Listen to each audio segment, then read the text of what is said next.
अस्सलाम वालेकुम नाज़रीन इकराम। अक्सर आपने सुना होगा कि किसी के घर से चोरी होती है तो कीमती साजो सामान, सोना चांदी या फिर पैसा या फिर किसी की गाड़ी चोरी होने के वाक़यात तो आपने सुने ही होंगे। जी हाँ, लेकिन अब एक ऐसा चोर लोगों के हाथ लगा जिसने लोगों के घरों में से जूते चप्पल चोरी किए। जी हाँ, जब इस चोर के घर पे छापा मारा गया तो इसके घर से हमा अक़साम के जूते और चप्पल, वो भी अलग अलग साइज़ेस के बरामद हुए।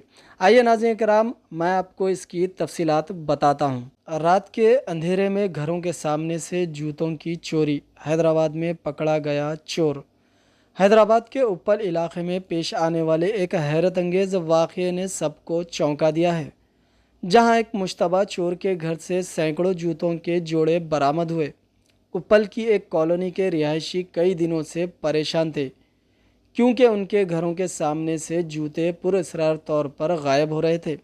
जुमेरात के रोज़ कॉलोनी के मकीनों ने शक की बुनियाद पर एक मुकामी शख्स शंकर के घर की तलाशी ली, तो वो ये देखकर हैरत ज़दा रह गए कि वहाँ मुख्तलिफ़ साइज़ और हमा अक़साम के जूते और चप्पलों का ढेर मौजूद था। मकीनों ने इंकशाफ किया कि शंकर नामी शख्स मुबैना तौर पर रात के वक्त घरों में घुसकर घरों के सामने रखे जूते चोरी करता था।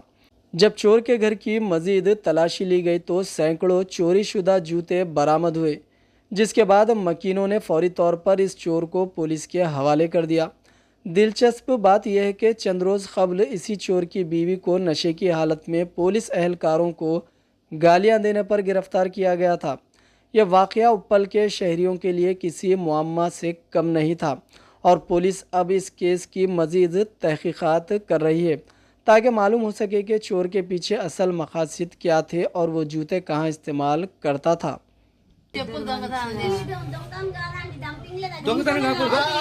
ఇవి నా కొడుకు అమ్మ, ఇవి నా కొడుకువే, ఇవి నా కొడుకువే, ఈ అన్నయ్య నా ఇంకో జత లేదు ఇవాళ భార్య రాత్రి అట్టగా దొంగతనం చేయాలంటగా. నా దగ్గర సీసీ కెమెరా ఉంది, సీసీ మీ అమ్మ కూడా నా ఈ దొంగతనం ఆ దొంగతనం చూసినా కానీ నేను చెప్పుల దొంగతనం ఎన్నడూ చూడలేదు. ఈ చెప్పుల దొంగతనం చేసుడు ఏంద్రా అనేది తీయా బ్యాగుడిది.